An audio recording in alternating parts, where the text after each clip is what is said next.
നമസ്കാരം. വരാനിരിക്കുന്ന നിയമസഭാ തെരഞ്ഞെടുപ്പിന് മുൻപായി കേരള രാഷ്ട്രീയത്തിൽ അപ്രതീക്ഷിതമായിട്ടുള്ള ഭരണകൂട മാറ്റങ്ങൾ സംഭവിക്കാനിടയുണ്ടെന്ന സൂചനകളാണ് ഇപ്പോൾ പുറത്തു വരുന്നത്. മുഖ്യമന്ത്രി പിണറായി വിജയൻ സ്ഥാനം ഒഴിഞ്ഞുകൊണ്ട് ഭരണ സംവിധാനത്തിന് പുതിയൊരു മുഖം നൽകാൻ CPM തയ്യാറെടുക്കുന്നതായിട്ട് രാഷ്ട്രീയ നിരീക്ഷകർ വിലയിരുത്തുന്നു.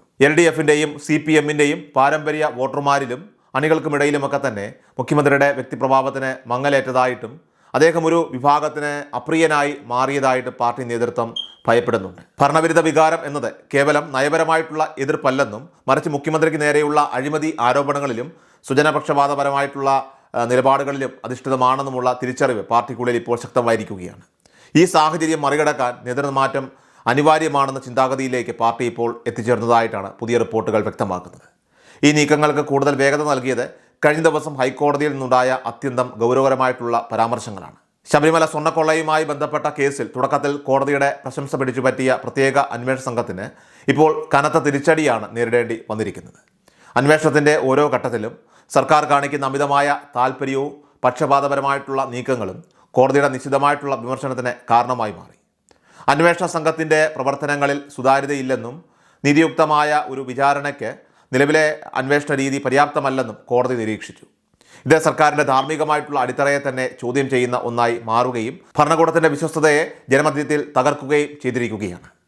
അന്വേഷണത്തിലെ വീഴ്ചകൾ അക്കമിട്ട് നിരത്തിയ ഹൈക്കോടതി കേന്ദ്ര അന്വേഷണ ഏജൻസിയായിട്ടുള്ള എൻഫോഴ്സ്മെൻറ്റ് ഡയറക്ടറേറ്റിനെ കേസിൽ ഉൾപ്പെടുത്തിയ കൊല്ലം വിജിലൻസ് കോടതിയുടെ ഉത്തരവിനെ ശരിവെച്ചത് അത് സർക്കാരിന് ലഭിച്ച ഇരട്ട പ്രഹരമാണ്. സംസ്ഥാന അന്വേഷണ ഏജൻസികൾക്ക് അന്വേഷണം ഫലപ്രദമായിട്ട് മുന്നോട്ട് കൊണ്ടുപോകാൻ കഴിയില്ലെന്ന നിഗമനത്തിലാണ് കോടതികൾ ഇത്തരത്തിൽ എത്തിച്ചേർന്നിരിക്കുന്നത്. പ്രത്യേക അന്വേഷണ സംഘത്തിൻ്റെ കടുത്ത എതിർപ്പിനെ മറികടന്നുകൊണ്ടാണ് ED രംഗപ്രവേശനം ചെയ്തിരിക്കുന്നതെന്നതും ശ്രദ്ധേയമാണ്. ഈ രണ്ട് ഉത്തരവുകളും വരാനിരിക്കുന്ന നിയമസഭാ തെരഞ്ഞെടുപ്പിൽ ഭരണപക്ഷത്തിന് വലിയ വെല്ലുവിളി ഉയർത്തുമെന്ന കാര്യത്തിൽ തർക്കമില്ല.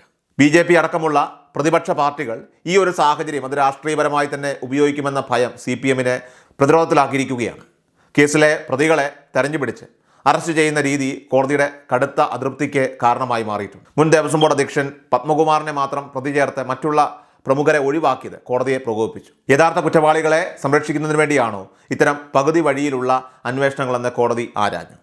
ഈ കേസിലെ വൻ തോക്കുകളെ പുറത്തു കൊണ്ടുവരാൻ SITക്ക് കഴിയില്ലെന്നത് വ്യക്തമാണ്.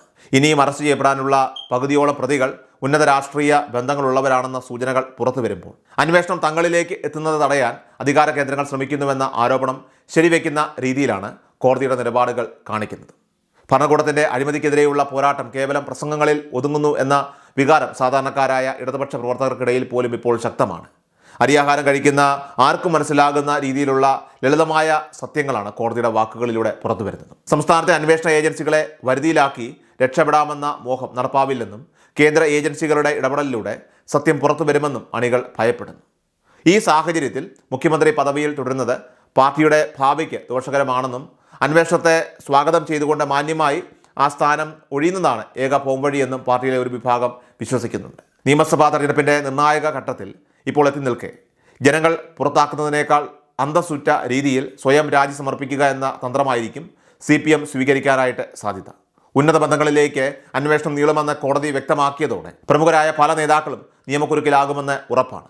ഇത് പാർട്ടിയുടെ അടിത്തറ ഇളക്കാനായിട്ട് സാധ്യത ഉള്ളതിനാൽ തന്നെ മുഖം രക്ഷിക്കാനുള്ള അവസാന ശ്രമമെന്ന നിലയിൽ മുഖ്യമന്ത്രിയെ മാറ്റി പരീക്ഷിക്കുന്നതിലൂടെ ജനരോക്ഷം തണുപ്പിക്കാമെന്ന് അവർ കരുതുകയാണ്. കേരളം ഇപ്പോൾ കാത്തു നിൽക്കുന്നത് രാഷ്ട്രീയ രംഗത്തെ ഈ വലിയ പൊട്ടിത്തെറികൾക്കും പ്രമുഖരുടെ വീഴ്ചകൾക്കും വേണ്ടി തന്നെയാണ്. ഇതിൻ്റെ പ്രത്യാഘാതങ്ങൾ വരും ദിവസങ്ങളിൽ കേരള രാഷ്ട്രീയത്തിൽ അതിൻ്റെ ഗതി തന്നെ നിർണായകമായി മാറ്റുന്നതായിരിക്കും.